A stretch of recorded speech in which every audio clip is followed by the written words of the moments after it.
저기 지금 시계가 10시 56분, 제 시계가 맞나요? 그렇죠? 네, 그렇죠. 지금 11시 됐죠?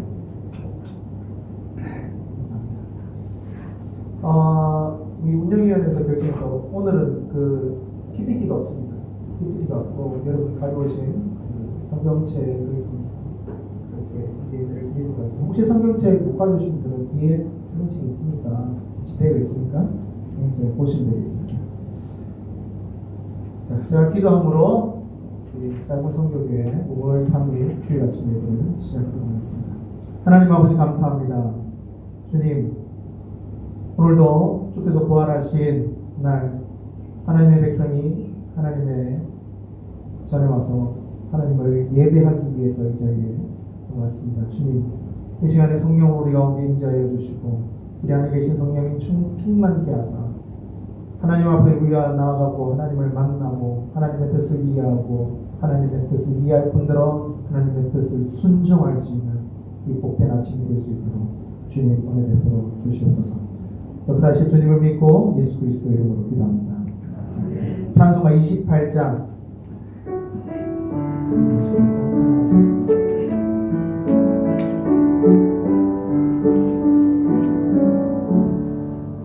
고개 들어 강림하사 찬송하게 하소서. 한량없이 자비하심 증량할 길 없도다. 전사들의 찬송가를 내게 가르치소서. 구속하신 그 사랑을 항상 찬송합니다. 주의 크신 도움받아 이때까지 왔으니 이와 같이 천국에도 이르기를 바라네. 하나님의 품을 떠나 죄에 빠진 우리를 예수 구원하시려고 보혈을 흘려주셨네. 주의 귀한 은혜 받고 일생 빚진 자 되네. 주의 은혜 사슬 되사 나를 주께 매소서. 우리 마음은 연약하여 범죄하기 쉬우니 하나님이 받으시고 정국인을 치소서.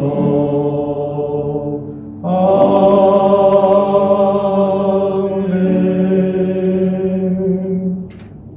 교동목 80번 교동목 80번 고린도후서 4장 고린도후서 4장 찬송가 뒤편에 있습니다. 찬송가 뒤편에 고린도후서 4장 교동목 80번 교독하시겠습니다. 우리가 이 보배를 질그릇에 가졌으니 심히 그 능력은 하나님께 있고 우리에게 있지 아니함을 알게 하려 함이라. 우리가 사방으로 우겨쌈을 당하여도 쌓이지 아니하며 답답한 일을 당하여도 낙심하지 아니하며 박해를 받아도 버림받지 아니하며 부끄러뜨림을 당하여도 망하지 아니하고 우리가 항상 예수의 죽음을 몸에 짊어지는 예수의 생명이 또한 우리 몸에 나타나게 하려 함이라. 우리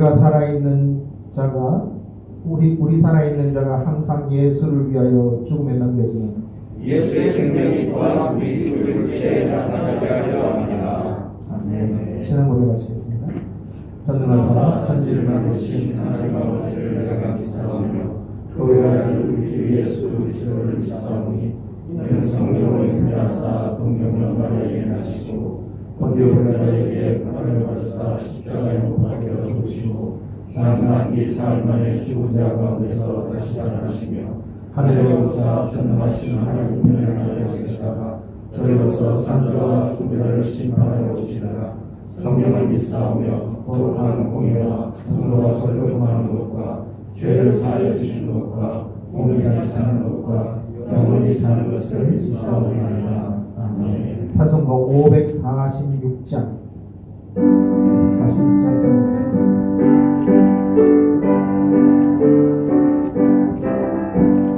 주의 약속하신 말씀 위에서 영원토록 주를 찬송하리라. 소리 높여 주께 영광 돌리며 약속 믿고 굳게 서리라. 굳게 서리 영원하신 말씀 위에 굳게 서리 굳게 서리 그 말씀 위에 굳게 서리라. 주의 약속하신 말씀 위에서 세상 염려 내게 억습할 때에 용감하게 힘써 싸워 이기며 약속 믿고 굳게 서리라.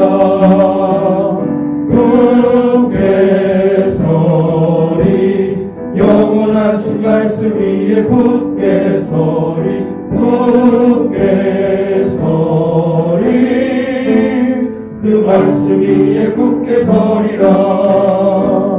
주의 약속하신 말씀 위에서 영원하신 주의 사랑이 믿고 성령으로 힘써 싸워 이기며 약속 믿고 굳게 서리라. 굳게 서리 영원하신 말씀 위에 굳게 서리 굳게 서리 그 말씀 위에 굳게 서리라. 주님의 약속하신 말씀 위에서 성령 인도하는 대로 행하며 주님 품에 항상 같이 걸으며 약속 믿고 굳게 서리라.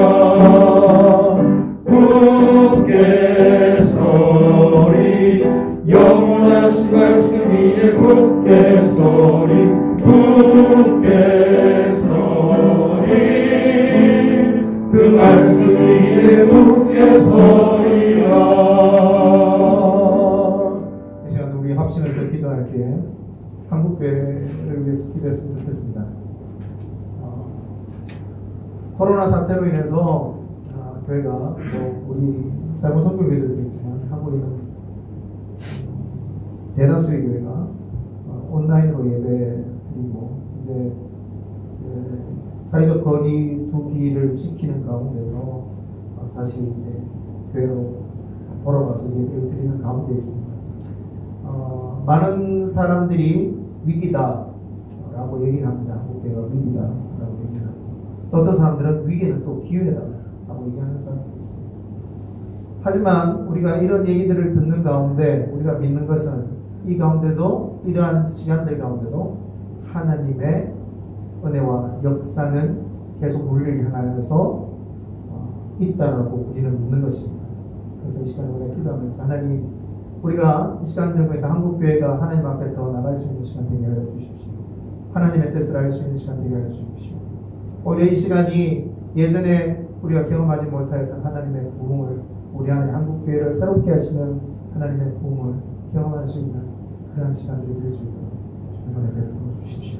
그렇게 우리 기도했으면 좋겠습니다. 같이 기도하시고 우리 마지막으로 이범수 집사님 나오셔서 기도해 주시겠습니다.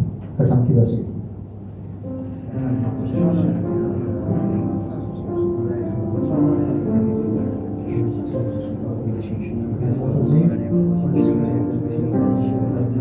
다시 한번 아버지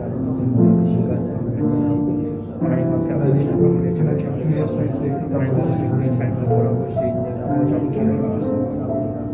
아버지 성한 사람들이 아버지 보시는 아버지 땅 가운데 아버지 하나님 주시께서 아버지 아버지 하나님 우리하고 정의롭지 못하고 강국거리하고 세상 밖에서 아버지 하나님 하나님의 정의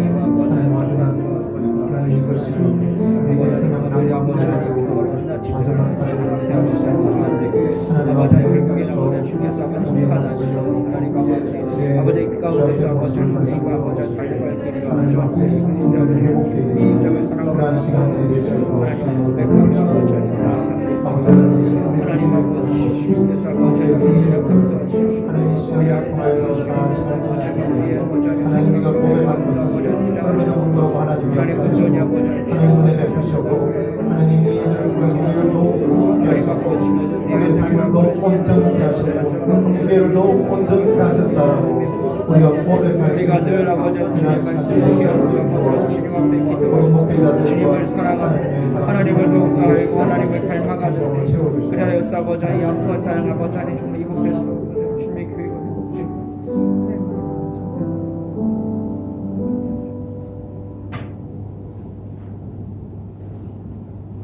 기도하시겠습니다.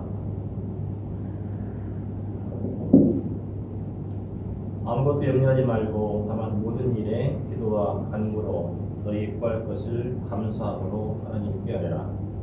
왜냐하면 모든 지각에 뛰어난 하나님의 평강이 그리스도 예수 안에서 너희 마음과 생각을 지키십니다. 아멘. 사랑이 많으신 아버지 하나님 감사합니다. 온 세상을 공포로 몰아넣고 있는 코로나 바이러스로 인해서 안타깝게도 지난 수주간 공동체가 함께 모여 찬양과 경배를 드리지 못했는데 아버지 은혜로 오늘은 기쁜 마음으로 한자리에 모여서 다시 예배를 드릴 수 있도록 인도해 주심을 진심으로 감사드립니다. 간절히 바라옵기는 코로나 바이러스가 완전히 소멸되어서 예전처럼 일상의 행복을 되찾고 신앙생활의 기쁨을 마음껏 누리는 사랑의 공동체로 회복될 수 있도록 도와주시옵소서. 아버지 하나님, 저희들은 연약하여 세상 풍파에 쉽사리 흔들리고 불안과 두려움에 쌓여 방황할 때가 많이 있습니다. 저희들에게 세상을 두려워하지 않고 오직 하나님만 바라며 의지하는 믿음을 가지고 말씀에 순종하는 삶을 살아갈 수 있도록 은혜 내려 주시옵소서. 천재지변과 같은 이 상황으로 인해서 우리의 생존이 위협받고 지금까지 익숙했던 많은 것들과의 이별을 해야 하며 앞으로 불어닥칠 험난한 파도와 함께 힘겹게 맞서 싸워야 할 우리들입니다. 아버지 하나님, 우리 420 선교교회 성도님 모두에게 여호수아에게 주었던 강하고 담대한 믿음을 주시옵소서. 솔로몬에게 주었던 지혜를 주시옵소서. 갈렙에게 주셨던 용기를 주시옵소서. 위하여 먼 훗날 이 때를 기억할 때마다 이 환난 날에 우리와 함께 하셨던 임마누엘 하나님을 찬양하게 하시옵소서. 조국 대한민국을 비롯해서 태국에 있는 성도님들도 많이 계십니다.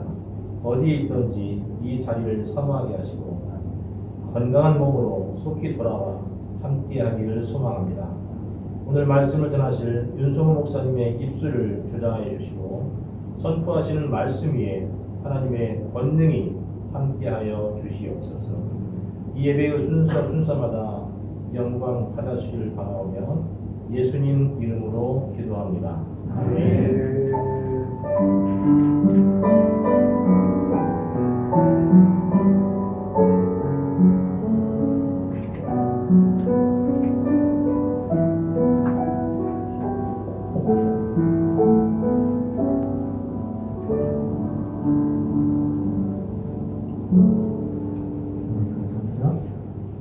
말씀 보시겠습니다. 출애굽기 1장 15절에서 21절. 제 말씀 잘 들리시죠? 네. 출애굽기 1장 15절에서 21절.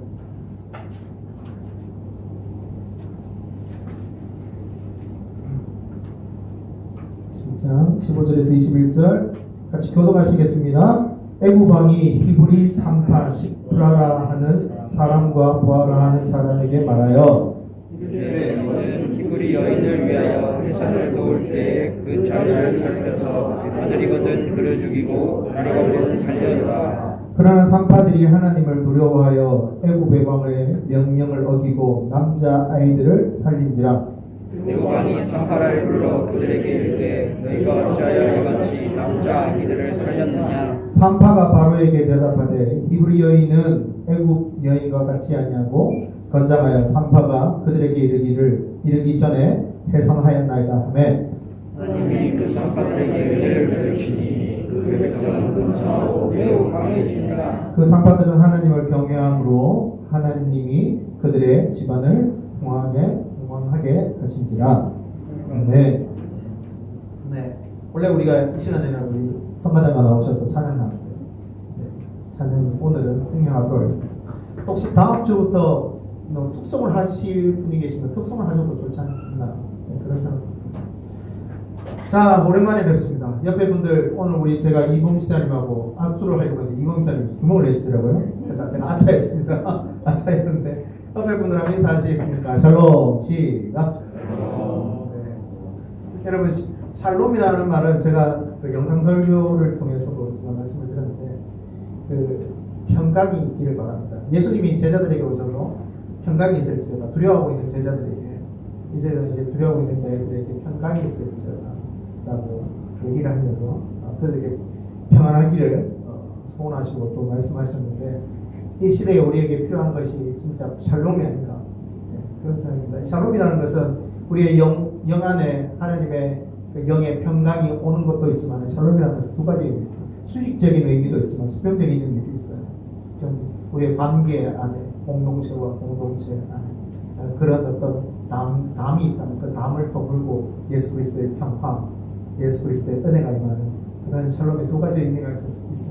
그래서 우리 다시 한번 인사하는데 두 가지 의미의 생각. 첫 번째는 하나님의 우리의 마음 가운데 평안을 주시기 원하는 마음. 그리고 하나님이 지체될 마음 가운데 평안을 주시기 원하는 마음. 그리고 하나님이 이 코로나 사건을 뛰어넘어서 모든 공동체, 모든 교회와 하나님의 사람들 모임 안에 평강을 주시는 마음으로 다시 한번 두세 분씩 인사하시겠습니다. 샬롬 시작. 네. 오늘부터 제가 그 출애굽기 강해를 좀 하려고 합니다. 출애굽기 강해를 하는데 출애굽기 강해를 하면서 보기를 원하는 것이 세상의 나라와 하나님의 나라. 영상을 통해서도 하나님 나라에 대한 그 강의를 계속 했는데 출애굽기를 통하면 출애굽기를 우리가 보면서 세상의 나라가 어떠하고 그 세상의 나라 안에 하나님의 나라는 어떻게 세워지고 또 세워졌고 세워져 가고 있는가에 대해서 보기를 원하는 마음이 있습니다. 여러분 알다시피 아담이 아들을 놓지 않습니까? 아들을 놓잖아요. 누구를 놓습니까? 대답을 하셔도 바이러스 안 됩니다. 네. 누굴 넣었죠? 가인과 아벨을 넣었습니다. 가인과 아벨이 하나님께서 아벨의 제사를 받으시고 가인의 제사를 받지 않으시잖아요. 그것으로 인해서 가인이 아벨을 죽입니다. 아벨을 죽이고 그리고 하나님께서 그 아담에게 또 다른 아들을 주십니다. 그 아들의 이름이 뭐죠? 네, 셋입니다. 하나, 둘, 셋 할 때 셋입니다. 셈이 아니고 셈은 나중에 나오고 노아의 아들이 셋인데 근데 여러분 그 가인이 도망가서 한 성을 세웁니다. 그 성의 이름이 에녹성입니다. 우리가 에녹성을 우리 담임 목사님 통해서 들었죠.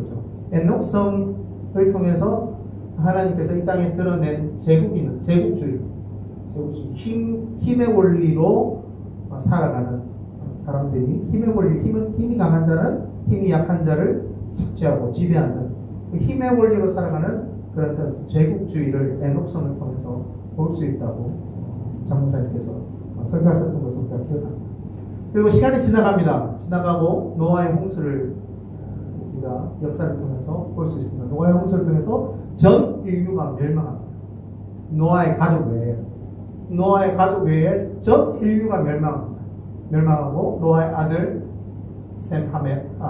야벳, 함을 통하여서 인류의 역사는 새로 시작되는데 우리가 잘 알다시피 창세기 11장을 통해서 볼 수 있다시피 그들이 노아의 홍수를 경험하고 나서 그들이 모여서 성을 만들고 탑을 만들고 근데 성을 만들고 탑을 만든다는 것은 하나님을, 성경의 말씀에 보면 하나님을 대적하기 위해서 성을 만들고 탑을 만들었다고 이야기하고 있습니다. 성을 만든다는 것은 사람의 힘을 과시하기 위함입니다. 세상 나라의 관점으로 사람의 파워가 힘이 많은 자, 예전에 에녹섭처럼 힘이 많은 자가 힘이 약한 자를 지배하는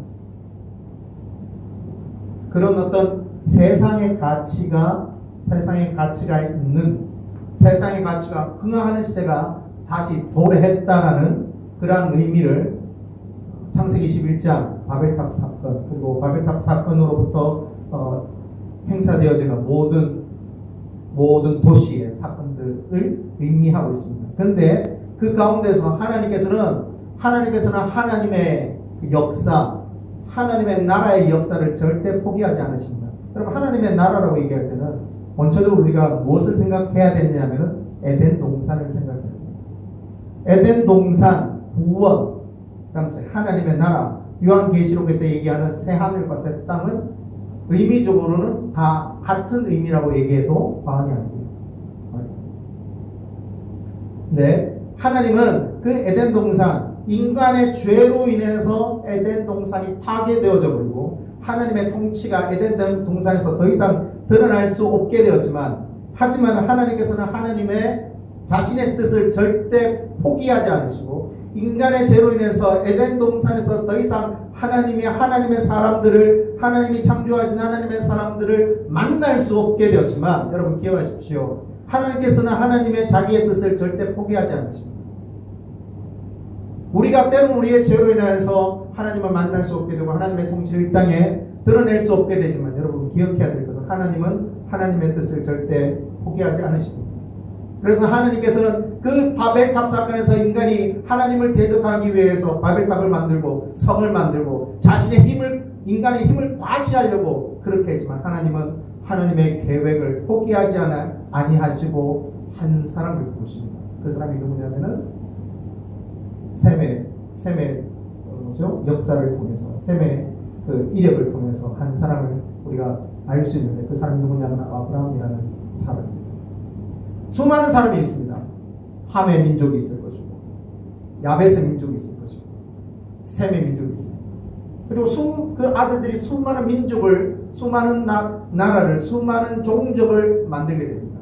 그 수많은 종족들 가운데서 많은 사람들은 성을 만들고 도시를 만들고 또 힘의 가치를 만들려고 얘기하죠.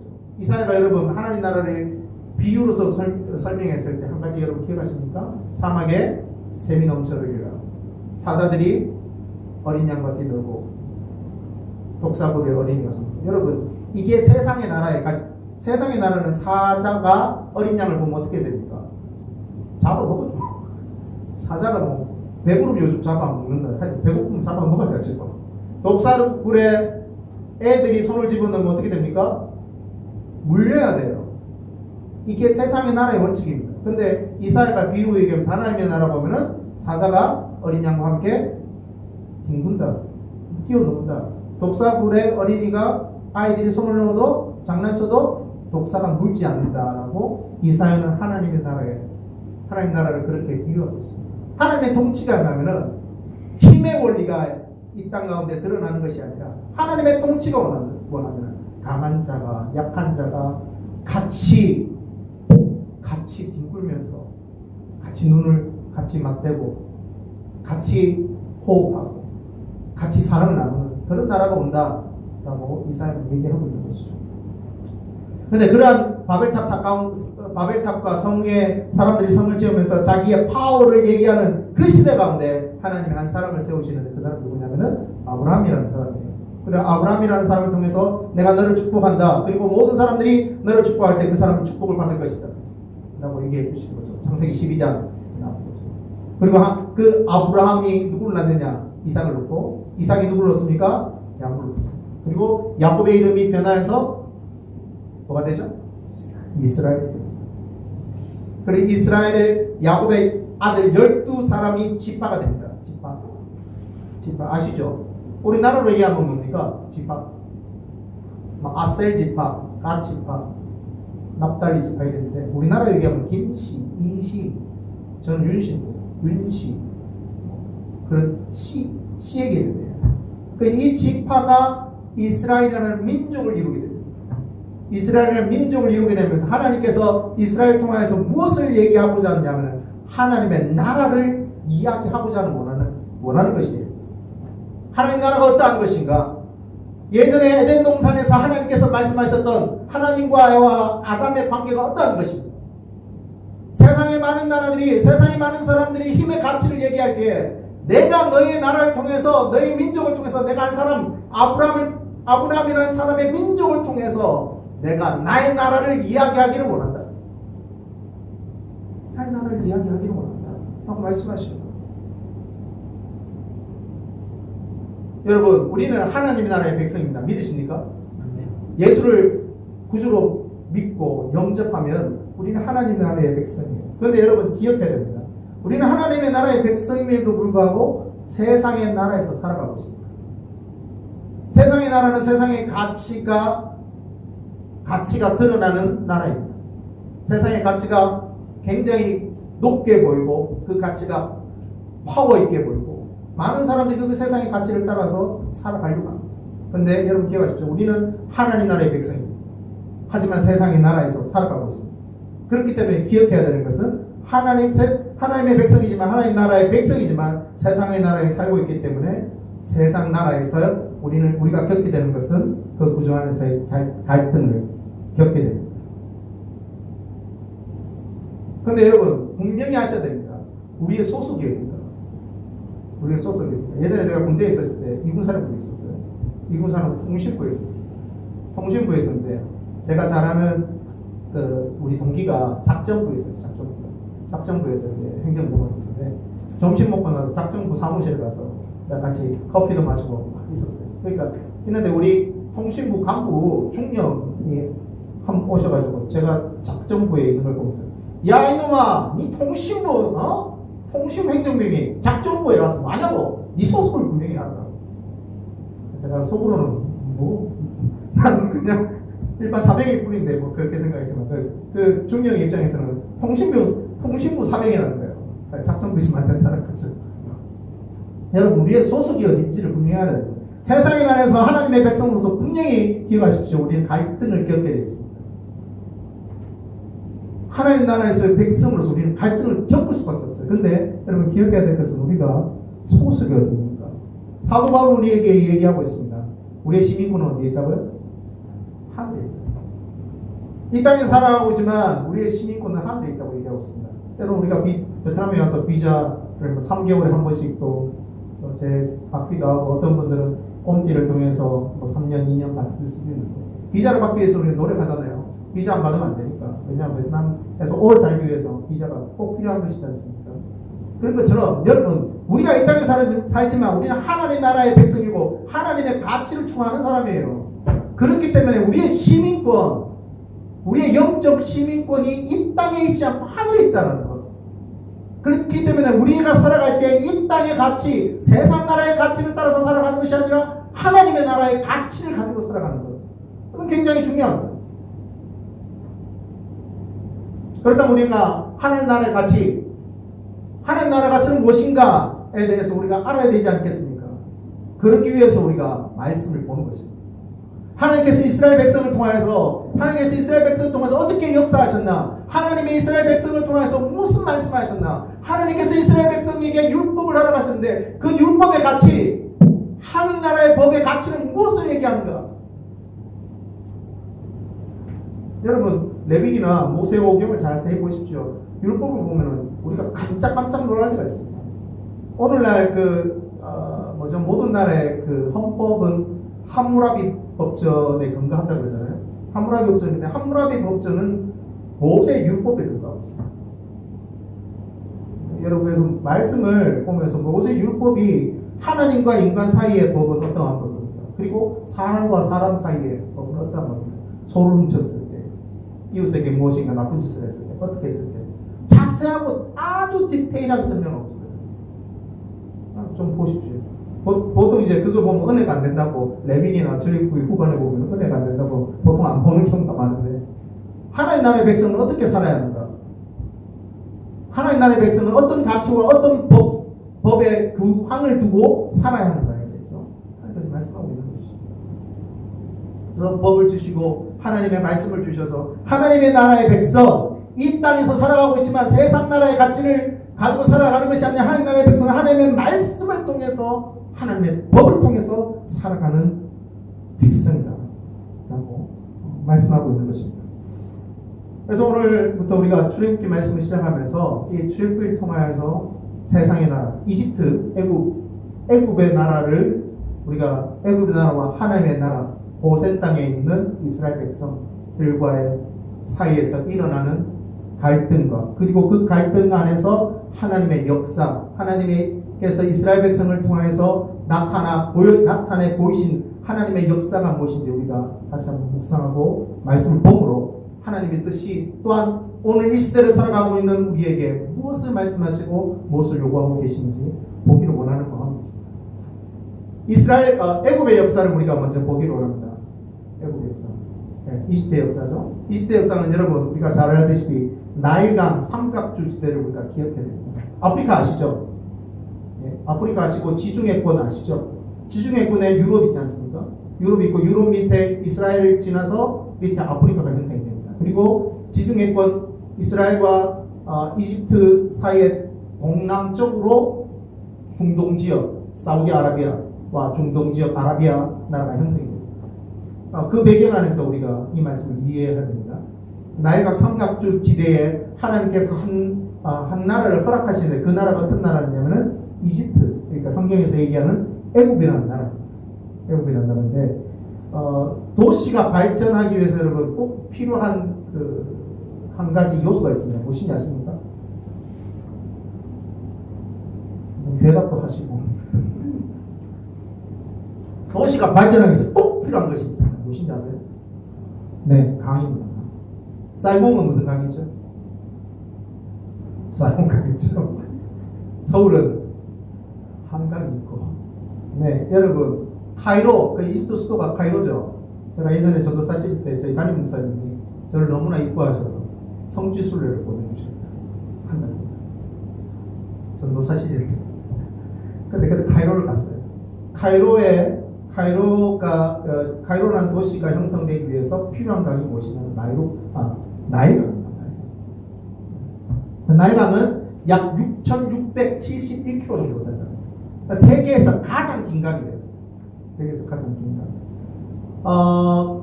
이집트도 마찬가지고 호치민도 마찬가지고 동남아 지역도 마찬가지고 우기와 건기로 나눠집니다. 아프리카 대부분은 우기와 건기로 나눠지죠. 그렇기 때문에 5월 말부터 10월까지 거기도 그 나라도 우기가 있습니다. 우기가 있고 그리고 10월, 11월 지나고 나서 건기로 되는데 우기 때에 나일강이 범람한다. 나일강 범람하는데 예전에 그 고대 지방에 있던 사람들도 마찬가지로 우기를 경험하면서 근데 그 나일강을 범람했을 때도 그 사람들이 두려워하지 않았던 이유가 있었다고 얘기합니다. 왜냐하면은 나일강 범람해도 사람들을 해칠 만큼 그 정도로 범람하지 않았기 때문에 고대의 나일강 주변에 살았던 사람들은 우기 시대 때 그렇게 두려워하지 않았다. 여러분 그때 고대 시대 때 나일강에서 도시를 형성했던 사람의 민족의 근원은 함족이었습니다. 함족이 그까지 내려와서 노아의 아들 셈, 야벳, 함족이죠. 함인데 함의 아들들이 그까지 내려와서 거기서 나일강 삼각주 지대를 토대로 도시를 형성하게 됩니다. 그 도시가 이집트로 드러나게 되는 것이죠. BC 3200년 전, 그러니까 예수님 오시기 전 3200년경에 함족이 거기에 정착하게 되면서 이집트라는 나라가 드러나게 됩니다. 그쪽에서 나일강이라는 그 아주 유리한 조건들이 있었기 때문에 강주의 그 땅은 굉장히 비옥한 땅이었습니다. 기름진 흙으로 인해서 농산물도 얻게 되죠. 농산물도 얻게 되고 그리고 그 농산물을 지중해권, 그러니까 유럽 쪽이죠. 지중해권으로 수출도 하게 된다고 제가 책을 통해 보았습니다. 그리고 우기로 인해서 강물이 넘쳐나고 그 강물이 넘쳐나는 것을 막기 위해서 두 가지 학문이 발달했다고 합니다. 첫 번째는 천문학이 발달했다고 합니다. 천문학이 발달했고 두 번째는 수학이 발달했다고 얘기합니다. 예, 우기 넘쳐나고 줄어드는 것을 측정하기 위해서 천문학과 수학이 발달했다고 얘기하고 있습니다. 그래서 함족이 그 지역에 가서 형성된 나라가 이집트라고 얘기하고 있습니다. 여러분 여기서 이집트를 통해서 우리가 무엇을 보아야 되냐면 세상의 나라. 세상의 나라는 어떻게 역사가 흘러가고 있는가에 대해서 우리는 한 가지를 기억해야 됩니다. 제가 이 말씀 전에 첫 번째 하나님의 나라는 어떻게 흘러가고 있었던가. 아브라함과 이삭과 야곱을 통해서 하나님의 그 말씀을 통해서 하나님의 역사를 우리가 보지 않습니까? 그리고 하나님의 역사와 하나님의 나라는 그 세상의 나라 이집트뿐만 아니라 또 바벨론 민족들도 있고 수많은 나라가 있었겠죠. 그렇지만 지금의 역사는 하나님의 포커스는 이집트, 애굽의 민족을 포커스를 주시면서 그리고 더 깊게 포커스를 주시는 것이 히브리 민족, 하나님의 나라와 세상의 나라를 비교하면서 세상의 나라는 어떠한 가치를 두고 하나님의 나라는 어떠한 가치를 두고 그리고 하나님의 나라는 이 세상의 나라에서 어떻게 하나님의 나라의 승리를 드러내고 살 수 있는가에 대해서 말씀하고 있는 것이죠. 자, 야곱의 말년, 완전 말년은 아니지만 그래도 중반기 말년에 야곱은 한 역사를 겪게 됩니다. 그 역사가 뭐냐면은 자기 막내 아들은 아니죠. 막내 아들은 베냐민이니까 막내 아들 이전 아들이 요셉이라는 아들. 그래서 형이 요셉을 시기해서 애굽 땅에 팔아버리게 되는데, 근데 하나님의 역사는 요셉을 통해서 이스라엘 그러니까 야곱 종족 전체가 가나안 땅에서 이집트 땅으로 들어오게 되는 하나님의 역사를 하나님의 역사를 경험하게 됩니다. 그리고 그 야곱의 종족 성경에서 70명이라고 얘기하고 있어요. 70명이 대거 이동을 합니다. 왜냐하면은 그 시대 가운데 무엇을 경험하게 됩니까? 가뭄을 경험하게 됩니다. 비가 오지 않는 거예요. 비가 오지 않는 거예요. 여러분 성경을 자세히 보시면 아브라함도 그랬고 이삭도 그랬고 야곱도 그랬고 비가 오지 않는 것 때문에 먹고 사는 문제가 해결되지 않잖아요. 곧 죽게 되니까 그들의 민족과 그들의 나라가 이동하는 그러한 일들을 우리가 볼 수 있습니다. 아브라함도 그랬어요. 아브라함도 가나안 땅으로 바로 가지 않고 애굽 땅을 통해서 가나안 땅으로 들어가게 되고 이삭이 시대가 들어오면은 비가 오지 않는 것을 경험하면서 애굽 땅으로 그랄 땅으로 가는 그런 역사를 경험합니다. 야곱도 마찬가지입니다. 그래서 이러한 일들을 겪으면서 야곱의 민족 70명이 이집트 애굽 땅으로 이사를 합니다. 대거 이동을 합니다. 이동을 해서 이집트 땅에 있는 북동쪽 그러니까 이스라엘 나라의 근처에 있겠죠. 홍해 바로 위에 있는 북동쪽에 있는 고센이라는 곳에 정착을 하게 됩니다. 근데 그 고센이라는 것을 보니까 어떻게 설명을 하고 있냐면은 가장 요셉이 이스라엘의 총리로 등극했을 때 바로가 얘기했는 말에 의거하면은 고센의 땅은 굉장히 비옥한 땅입니다.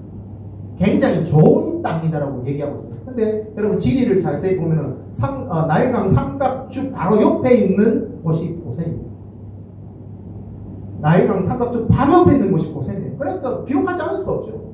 근데 거기에는 풀이 많고 강이 옆에 있는 곳이다 보니까 풀이 많고 그러니까 거기에 가장 좋은 경제 활동을 할 수 있는 경제 역량이 뭐냐면 목축업입니다. 목축업.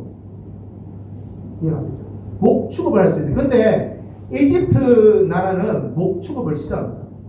왜냐하면은 이집트가 생성되고 나서 한민족이 이집트를 세우고 나서 한 번에 비참한 역사를 겪게 되는데 그게 무엇이냐면은 목축업을 하는 민족들이 이집트를 침략하는 그런 역사를 겪게 돼요. 그래서 이집트 나라의 사람들이 목축하는 사람들 목자들이라고 생각하면 아이고 죄송합니다. 이해하고 들으십시오. 아이고 그 목자놈들 얼보기도 싫다. 난 그 목자들 생각하면 머리에 흰머리가 나. 스트레스다. 이 정도로 싫어하는 것이죠. 그래서 이집트의 경제 활동을 보면 목축업에 대해서는 그렇게 발전하지 않아요. 근데 이스라엘 민족 여러분, 이스라엘 민족의 주된 경제 활동이 무엇입니까? 목축업이에요. 목축업. 양을 치는 사람. 야곱은 양을 치는 사람이었어요. 그러니까 양을 치고 염소를 치는 사람이었어요. 근데 이스라엘 민족이 고센 땅으로 와서 아로가 생각하기에는 자기의 취약한 목축업을 그래서 자기의 목축업을 고센 땅에 있는 이스라엘 민족에게 의뢰하게 됩니다. 의뢰하게 됩니다. 그래서 그 의뢰함으로 인해서 유대인 민족들이 히브리 민족들이 그 고센 땅에서 하나님의 그 역사를 경험하고 번영할 수 있는 토대가 되게 됩니다. 여러분 야곱이 그 고센 땅으로 갔던 나이가 130세라고 얘기합니다. 30세. 그리고 147세에 야곱은 생일을 마감합니다. 요셉은 총리가 되었을 때가 39세였습니다. 39세였는데 54년을 더 살다가 110세에 생애를 마감하게 됩니다. 그리고 나서 350년 세월이 흐르게 됩니다. 요셉이 죽고 그때 고센 땅에 왔던 한 1세대가 다 고센 땅에서 죽습니다. 죽고 350년이라는 세월이 지나갑니다. 기원전 예수님 오시기 전 1526년 정도. 근데 그때 보니까 성경이 말씀하고 있는 게 보니까 이스라엘 자손들이 고센 땅에서 엄청나게 성장을 해요. 엄청나게 불어나고 고센 땅이 이스라엘 민족을 수용할 수 없을 정도로 성장을 하게 됩니다. 성경에 보니까 20세 이상인 장정만 60만 명. 20세 그 군대 갈 수 20세부터 40세 정도까지 50 뭐 좀 더 많이 보면 50세 정도까지가 60만 명이 나는 거예요. 그러면 어른들, 여자들, 아이들 합치면은 몇만 명이 될까요? 6, 4 한 뭐 160만 명, 한 200만 명 가까이 되는 거예요. 제가 초도에 몇 명이 왔다고요? 고센 땅으로? 70명이 왔어요. 이것도 장정의 숫자입니다. 장정의 숫자, 그러니까 한 몇백 명 정도 되겠죠. 종까지 다 합치면 종족의 개념이니까. 근데 그 사람들이 여러분 160만, 200만 명 가까이 늘어나는 거예요. 몇백 년 동안. 대단하죠. 자, 여기서 우리가 이해하면서 이야기가 끝나면 해피엔딩 영화가 끝나면 좋죠. 여러분 제가 저도 얘기했듯이 여기서 이집트 나라, 세상의 나라와 이스라엘 백성 하나님의 나라의 갈등이 시작됩니다. 세상의 나라와 제가 여기 붙여둔 게 세상의 나라와 하나님의 나라가 부딪히다.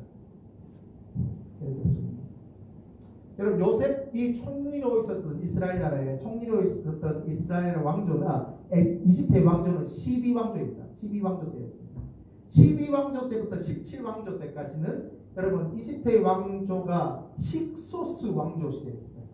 근데 힉소스 왕조 시대의 역사를 따라보면은 함족의 민족이 아니에요.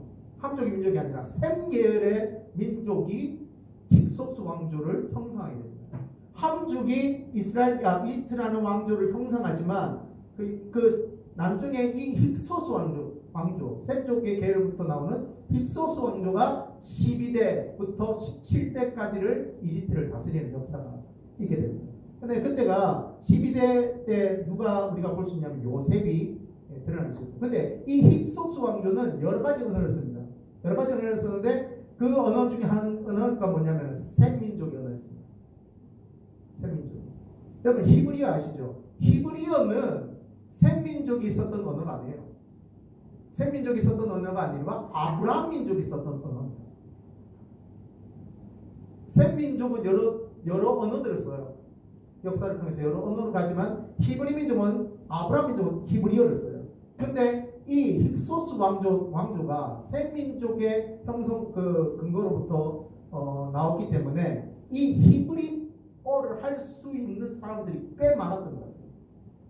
히브리어를 할 수 있고 그렇기 때문에 요셉이 이집트에 와서 요셉이 정착할 수 있었던 것도 이 힉소스 왕조 사람들이 히브리어를 쓸 수 있었기 때문에 요셉이 이집트에서 정착할 수 있게 됐던 거죠. 그리고 나서 17대까지 일어나고 18대에 이 함족에 있었던 사람들이 다시 이집트를 점령하고 쿠데타를 일으켜서 18조 왕조를 다시 세우게 됩니다. 18조 왕조. 근데 그 18조 왕조의 파라오 이름이 아하모스라는 이름이 아하모스입니다. 아하모스인데 그 아하모스가 이제 힉소스 왕조를 쿠데타를 이겨 아하모스가 다시 이제 이집트를 재건했을 때 여전히 이스라엘 민족은 고센 땅에 살았어요. 그리고 여러분이 우리가 역사를 통해서 알다시피 이 아하모스 왕조, 그러니까 한쪽의 왕조가 다시 시작되면서 히브리 민족을 핍박하는 역사를 우리가 알 수 있습니다. 히브리 민족을 핍박하는. 근데 히브리 민족은 핍박을 당하면서 떠나지 않습니다. 계속 고센 땅에 머물러요. 근데 왜 떠나지 않는 줄 아세요? 이유가 있습니다. 그냥 우리 땅이기 때문에 우리가 열심히 몇백 년 동안 우리가 열심히 했는 우리가 세운 땅이기 때문에 우리를 떠날 수 없다라고. 여러분 그게 아닙니다. 그게 아니라 여러분 창세기 15장에 아브라함이 한 사건을 겪습니다. 어떤 사건인지 아세요? 제사를 드리잖아요. 제사를 드리고 그 제사의 그 제물에 하나님께서 횃불로 지나가신 역사 기억나십니까? 그러면서 하나님께서 아브라함이 했던 말이 뭐냐면 너희 민족이 400년 동안 종살이를 할 것이다. 너희 민족이 400년 동안 종살이를 하게 될 것이다 라고 말씀하시죠. 여러분 이 말씀은 계속 이스라엘 민족, 그러니까 히브리 민족에게 계속 흘러가게 돼요. 아버지가 아들을 가르치고 할아버지가 손자를 가르치고 우리가 400년 동안 종살이를 하게 될 것이다 라고 계속 구전으로 얘기하게 돼요. 그래서 이 히브리 민족은 그 자기 400년 시간이 지금 시간이라는 것을 알고 있었어요. 그렇기 때문에 함의 그 아모스 왕이 당시 그 이집트를 통치한다고 해도 하나님의 약속의 시간을 기억하고 있었던 것입니다. 여러분 야곱이 이집트 땅으로 왔을 때 요셉이 있으니까 요셉이 총리가 됐으니까 내 자랑스러운 아들이 요셉의 그 제국에 총리가 되었으니까 내가 가야지. 이야 레드 카펫을 깔아주겠지 하면서 갔던 게 아니에요. 여러분 창세기 46장 1절부터 4절까지 여러분 기억하십니까? 하나님께서 야곱이 이집트 땅 애국 땅으로 가기 전에 약속하시는 말씀이 있어요. 그 말씀은 무엇이냐면 시간이 지나서 너희 민족들이 다시 이 땅으로 돌아오게 될 것이다. 너는 그 땅으로 가라. 그리고 내 시간대에 카이로스 하나님의 때에 내가 너희 민족을 다시 이 땅으로 돌이키게 될 것이다. 그것이 나의 약속이다. 그 약속의 말씀을 붙잡고 야곱은 떠납니다. 그렇기 때문에 이스라엘 백성이 그 고센 땅에 살면서 왕조가 쿠데타가 일어나서 왕조가 변한다 해도 그들이 움직이지 않았던 이유는 하나님의 말씀에 근거했기 때문에 그들이 움직이지 않았어요. 근데 여러분 우리를 봅시다. 우리는 어떻습니까? 우리는 움직일 때 우리는 무엇인가 선택할 때 하나님의 약속과 하나님의 말씀에 근거하기보다는 환경에 근거할 때가 있습니다. 물론 때로는 하나님 그 환경을 통해서 우리의 삶을 움직이시기도 합니다. 움직이시기도 해요. 그 전에 그렇지만 오늘 우리가 이 말씀을 보면서 다시 한번 하나님 앞에 우리의 생각을 돌이키기 원하는 것은 우리의 삶의 움직임이 단순히 환경에 있던 것인가 있어야 하는 것인가 아니면 하나님의 말씀에 우리의 삶을 근거를 둬야 되는 것인가 거기에 대해서 우리가 생각해 봐야 되지 않겠습니까? 이스라엘 백성은 왕조가 바뀌었다고 해서 왕조가 쿠데타가 일어났다고 해서 옮기지 않았어요. 왜? 하나님의 약속의 말씀이 있었기 때문에. 여러분 그 아모스 왕 손자 이름이 투토모스입니다. 투토모스 1세 때 우리가 잘 알고 있는 출애굽 말씀에 보니까 8절 말씀에 요셉을 알지 못하는 새 왕이 일어나 애굽을 다스리라는 말씀 있잖아요. 8절에 이 새 왕이 투토모스입니다. 투토모스 1세입니다. 그러니까 아하모스 손자예요. 그 투토모스 1세 때 오늘 출애굽기가 시작되는 그런 배경이 시작됩니다.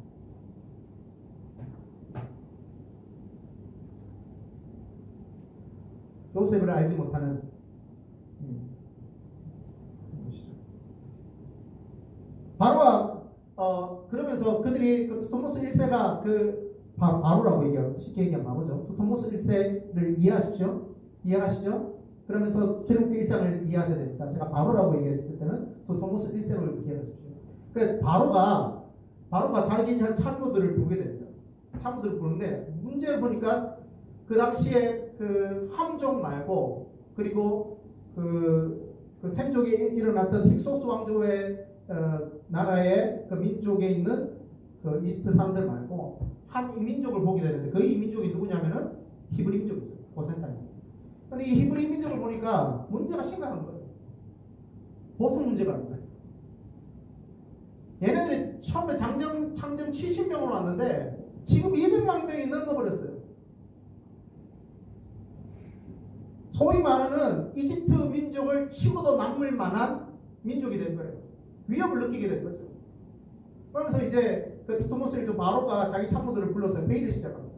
이 민족이 이렇게 많은데 어떻게 해야 돼요? 이 민족은 히브리 민족이고 두 가지 이유가 있어요. 두 가지.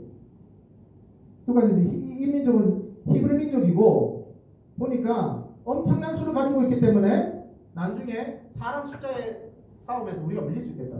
두 번째는 이들은 힉소스 왕조와 언제든지 연합해서 전쟁이 일어날 때 우리의 민족을 멸사시킬 수 있는 그런 위협적인 민족이라고 생각하게 된 거죠. 그래서 정책 하나를 내놓게 됩니다. 그 정책이 뭐냐면은 누구 참모가 얘기했겠죠. 참모가 바로 얘기했겠죠. 왕이요, 이 민족이 성장하지 못하게 대한 제가 묘책이 하나 있습니다. 무엇입니까? 말해보라. 이 민족에게 고용, 그러니까 노동력을 배나 다하게 있어서 엄청난 힘든 노동을 허락하게 해서 이 민족이 더 이상 아이들을 못 낳게 만들어요. 너무나 여자들이 고용에 힘이 들어서 아이들을 생산하지 못하도록 하면 어떻겠습니까? 그런 제안을 해요. 근데 그 바로가 이 제안을 듣고서 야, 굿 아이디어. 베트남말로 얘기하면 이킨 하이고. 그렇게 얘기하면서 그 생각을 받아들여요. 받아들이면서 어떤 일들을 하게 됩니까? 국고성을 쌓게 됩니다. 여러분, 요셉 때도 국고성을 쌓아요. 여러분, 국고성이 뭔지 아세요? 전쟁 지역, 그러니까 다른 나라의 접근 지역에 성을 쌓고 거기에 식량과 전쟁 물품을 보관해 놓는 그런 성입니다. 그러니까 국고성을 쌓자는 거예요. 지금 우리나라에 국고성이 더 필요할 수도 있습니다. 국고성을 두 군데 쌓읍시다. 어디? 라고 얘기하니까 국고성을 비돔과 라암셋에서 쏩시다.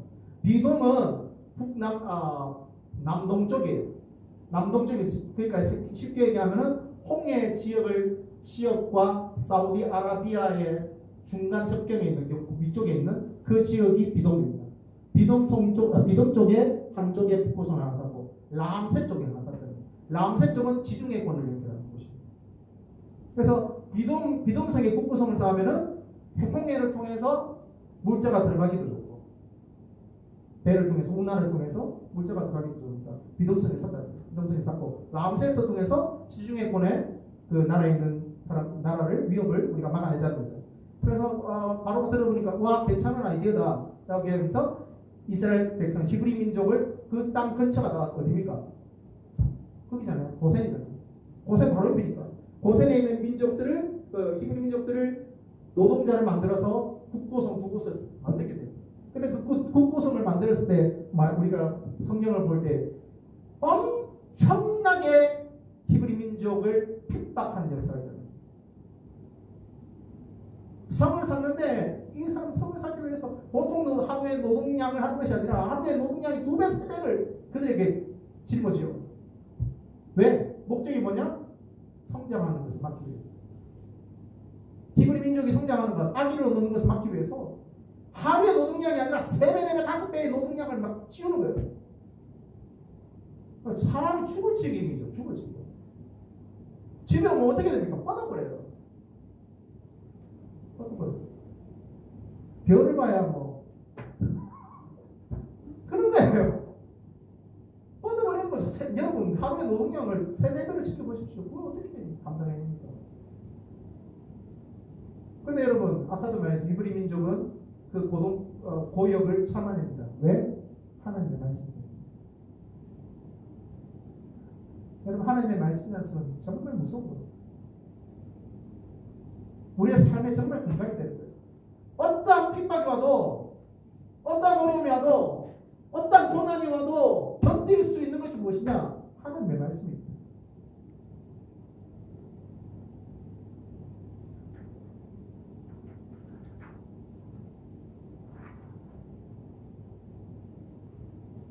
근데 여러분 아십니까?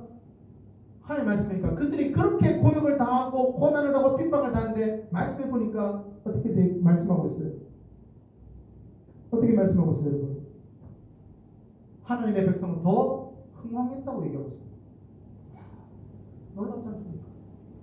그들이 그렇게 많은 노동량을 감당했음에도 불구하고 아이들의 숫자가 남은 노는 아이들의 숫자가 줄어든 것이 아니라 더 많아졌어요.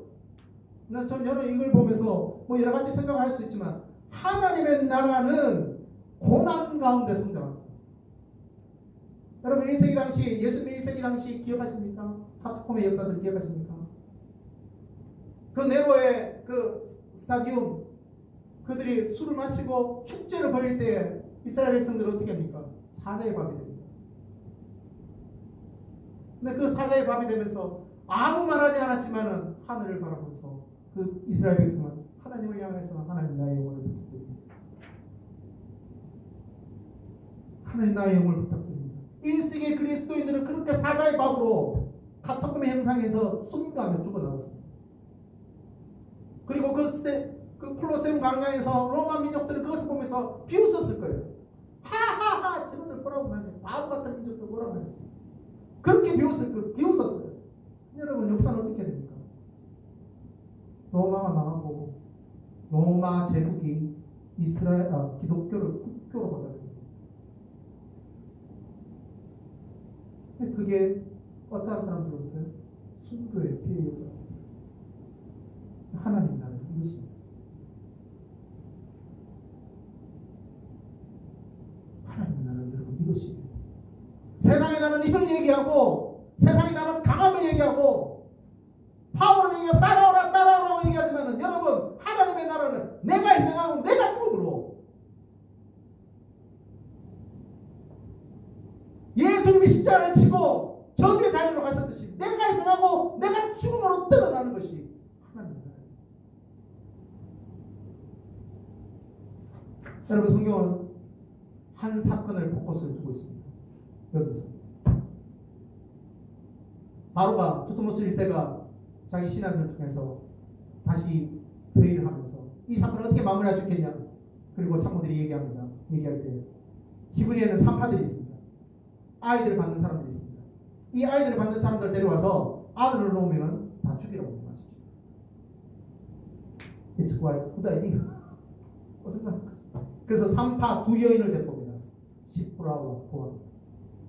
시프라와 부하가 불려와서 이 얘기를 듣습니다. 너희가 아이 낳을 때 딸이면 살려놔라.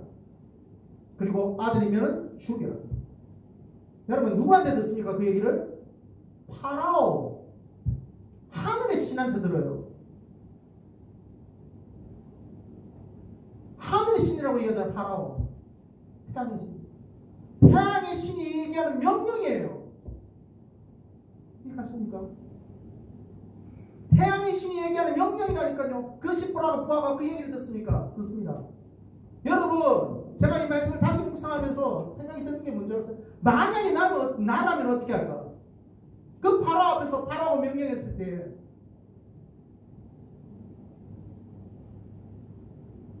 베트남 총리가 저를 불렀어요. 윤 목사님 내가 당신의 사역을 인정해 줄 테니까 주일날만 예배드리지 마십시오. 그러면 제가 어떻게 할까요?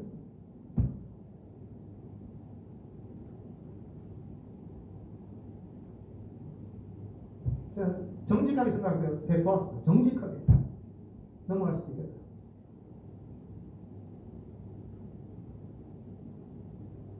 그 생각이 들었습니다. 파라오입니다. 태양의 신 앞입니다.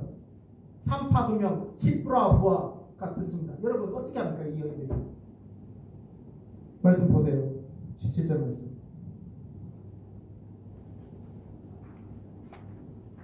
17절 말씀 보십시오. 그러나 산파들이 하나님을 어떻게 했다고요? 네? 두려워했단 말이에요. 영어 성경을 봤습니다. Fear God, Fear God, Fear God이라는 말은 경외하다는 말이에요. 베트남 성경을 봤습니다. 낀서, 낀서라는 말은 경외하다는 말이에요. 그러니까 쉽게 얘기하면 두려워한다는 말이 있지만 하나님을 경외했단 말이에요. 바로의 말이 굉장히 무서운 말이고 듣지 않으면 죽을 수 있는 말이지만 이 산파들 10%라 무하는 무엇을 도모았어요? 하나님을 경외하는 마음이 파라오의 말보다 더 컸던 거예요. 하나님을 경외하는 거. 여러분, 세상의 나라 파워의 가치, 힘의 가치, 어떤 정치적인 영역의 가치, 경제적인 영역의 가치가 우리를 짓누른다 할지라도 하나님 나라의 백성으로, 하나님 나라의 백성은 하나님을 경외할 때예요. 세상 사람들이 볼 때에 그것은 아무 가치 없게 보이고 바보같이 보일지 몰라도 우리가 하나님을 경외하고 하나님을 경외함으로 살아갈 때 하나님의 역사는 써진다는 거예요. 할렐루야. 하나님의 역사는 써진다는 거예요. 이 여인, 두 여인, 여러분 세상의 어떤 이스라엘 민족의, 히브리 민족의 지도자도 아닙니다. 그 이집트의 제국, 큰 제국에 있는 어떠한 참모들도 아니에요. 세상의 사람들은 그 참모들과 어떠한 국방부장 얘기할 수 있죠. 그 참모들에 대해 관심 가질지 모르겠어요. 아니면 이 히브리 민족들 같은 지도자들에게, 어떤 민족의 지도자들에게 관심을 가질지도 모르겠습니다. 그런데 하나님은 아무도 관심 가지지 않는, 역사에서 아무도 관심 가지지 않는 두 여인을 드러내놓고 계신 거예요. 아무도 관심 가지지 않는 두 여자를 드러내놓으면서 이 여자의 삶이 하나님 나라의 가치다. 대단하지 않습니까? 파라오의 말이 아니라 하나님을 경외함으로, 내가 하나님을 경외함으로 그 말을 들을 수 없다 라고 얘기하면서 아들을 살려두게 됩니다. 여러분 생각해보세요. 두 여인이 아들을 죽일 수도 있어요.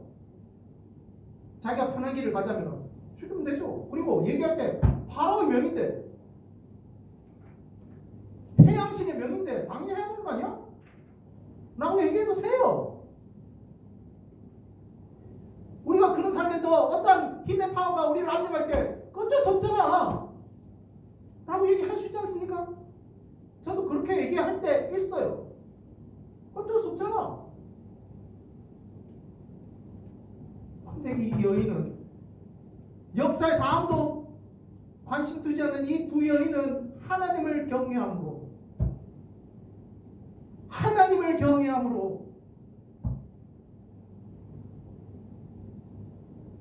자기의 만족을 위해서 선택한 것이 아니라 하나님의 나라를 위해서 그 길을 선택하게 됩니다. 죽을지도 모르지만.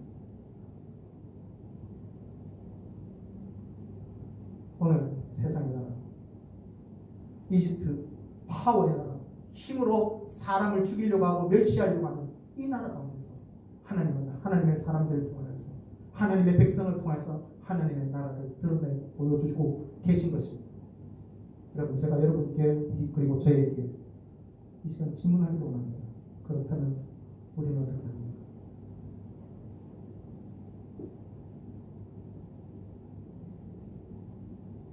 한 가지 말씀하고 마치겠습니다. 여러분, 한국교회가 여러 가지 역사를 통해서 부흥을 했습니다. 그리고 그 한국교회 역사를 얘기할 때 많은 사람들을 이야기합니다. 목사님들을 얘기합니다. 선교사들을 얘기합니다. 다 얘기해요. 어떤 목사님, 어떤 교회, 어떤 역사에 대놓고. 그런데 저는 한국교회에서 빼놓을 수 없었던 한 역사가 있다면 그것을 여인들입니다.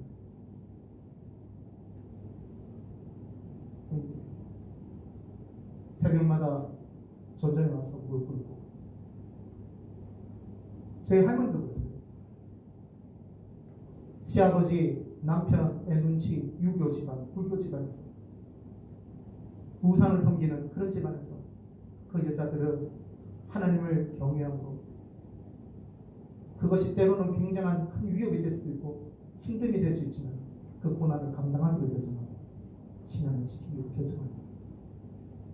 주일마다 나와서 아침마다 교회를 위해서 봉사를 합니다. 삼짓돈을 모아서 주일날 헌금을 합니다. 그리고 우리 목사님 우리 주의 종 라고 얘기하면서 눈물을 흘리면서 기도하고 그들에게 성미도 내기도 합니다. 그리고 교회가 어떠한 행사를 하고 어떠한 역사를 일으키고 최전방에 나가서 고생이라는 고생 다 하셨던 분들이 한국교회 여인들입니다. 아무도 알아주지 않고 어떻게 보면 집에서도 고난받고 힘들고 때로 며칠 당할 수도 있지만 여인들입니다.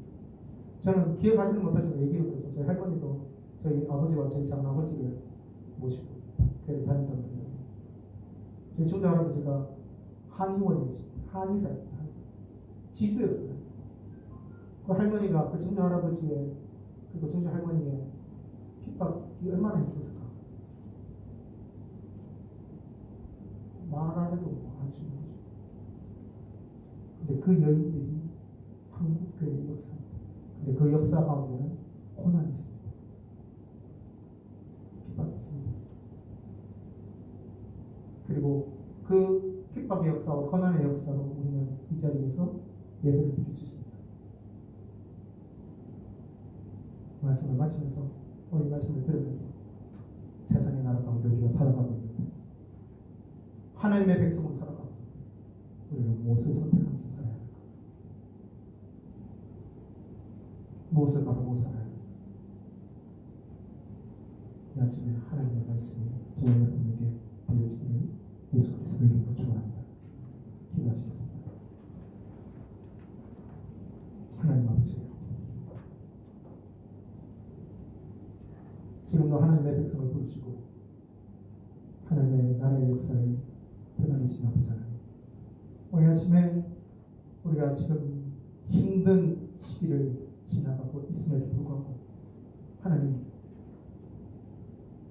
주의 백성들이 십자가로 사신 주님의 백성들이 나와서 하나님 앞에 예배하며 나갑니다. 주님, 우리를 회복시켜 주십시오. 우리를 주께 돌이켜 주십시오. 다시 한번 세상의 나라에서 살지만 날마다 하나님 나라의 백성으로서 그 가치를 먹고 살아갈 수 있는 우리의 삶이 될 수 있도록 주님 오늘 베풀어 주시옵소서. 그렇게 역사하신 주님을 믿고 예수님 이름으로 기도합니다. 찬송가 445장 하시면서 헌금 드리도록 하시겠습니다.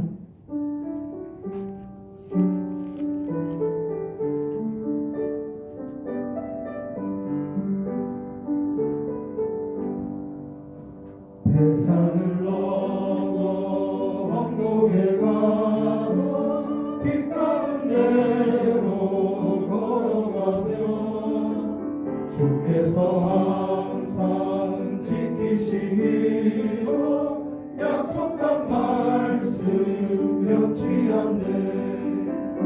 하늘의 영광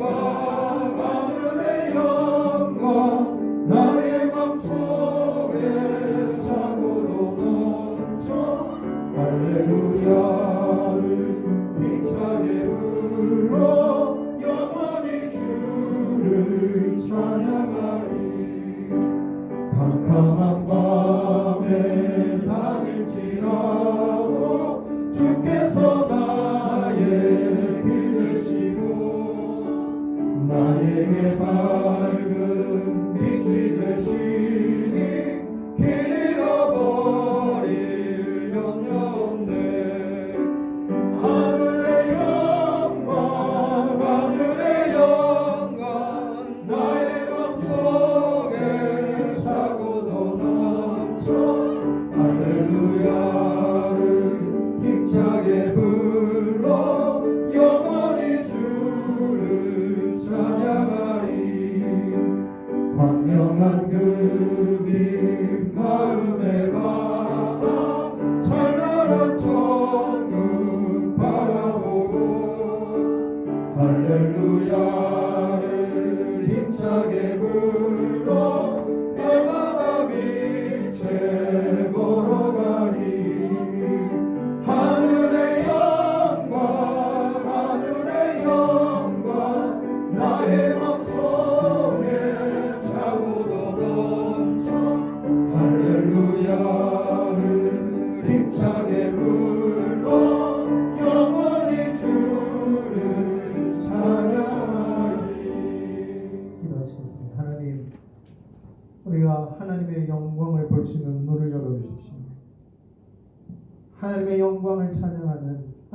백성의 예배를 들을 수 있는 길을 열어주십시오. 그래서 하나님, 이 땅에 살아가면서 하나님의 가치를 쫓아가며 그 영광을 드러내는 우리 모든 성교교회 하나님의 식구들 될 수 있도록 주님 축복하여 주십시오. 이 시간 하나님, 우리의 제장을 드립니다. 하나님, 소나고 기도하는 것은 이 제전이 쓰여지는 곳에 마치 미랄과 같이, 마치 겨자씨와 같이, 마치 누룩과 같이 하나님의 역사가 드러날 수 있도록 주여 축복하여 주시옵소서. 그렇게 역사하신 주님을 믿고 예수 그리스도의 이름으로 기도합니다. 지금은 우리 주 예수 그리스도의 은혜와 하나님의 사랑과 성령님의 교통 공동이 하심이 오늘 말씀을 듣고 하나님, 이 세상에서 하나님의 백성으로서 하나님의 영광을 드러내오며 하나님의 길을 걸어가겠다고 하고 결정하는 하나님의 사람들, 우리의 삶 위에 그리고 하는 모든 일들이, 그리고 이 땅에 있는 이 모든 나라에 있는 하나님의 교회와 하나님의 백성이 지금으로부터 영원토록 늘 함께 계시기를 축원하옵나이다.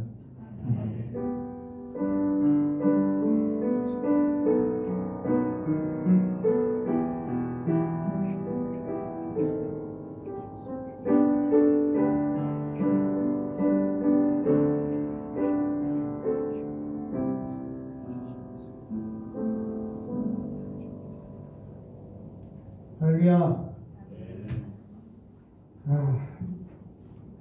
교회 소식 전하겠습니다. 1번, 2번 보시면 여러분들과 잘 알고 있는 것이죠. 소그룹 모임과 목요 기도의 모임이 이번 주부터 시작됩니다. 이제 소그룹 리더장들과 목요 기도에 참석하시는 분들 오셔서 기도와 모임을 해주시면 좋겠고요. 코로나19로 인해서 또 여러 가지 어려움이 있는데 여러분 계속 기도해 주시고, 한국에 계신 분들도 계세요. 한국에 계신 분들도 있는데 하늘길이 열려야지, 하늘길이 열려야지 돌아오실 텐데 속히 다 안정이 되어서 하늘길이 열려서 다들 같이 한 자리에 모여서 예배 드리는 날이 왔으면 좋겠습니다. 제가 하늘교회에 연락을 해보니까 이번 주와 다음 주까지는 아마 온라인 예배를 드린다고 얘기해요. 아마 이번 주 지나면서 베트남 종교성에서 어떤 통방, 그러니까 얘기가 있지 않을까라고 얘기하는데 일단 기다리고 있답니다. 그러니까 이번 주 지나고 다음 주까지는 온라인 예배로 드리기로 베트남 봉성회가 그렇게 결정을 했다고 제가 얘기 들었습니다. 그러니까 다음 주까지도 우리가 여기서 예배 드리고, 그 다음 주는 어떻게 될지 모르겠습니다. 갈지 우리 또 운영위원회를 통해서 결정되는 대로 그렇게 하도록 하겠습니다. 여러분, 밥이 없습니다. 밥이 없습니다. 교제하시고 인사하시고 또 뭐 혹시 또 마음이 맞으신 분들은 같이 또 식사를 하시고 그러시면 좋겠습니다. 여러분 다시 한번 인사합시다. 샬롬. 시작.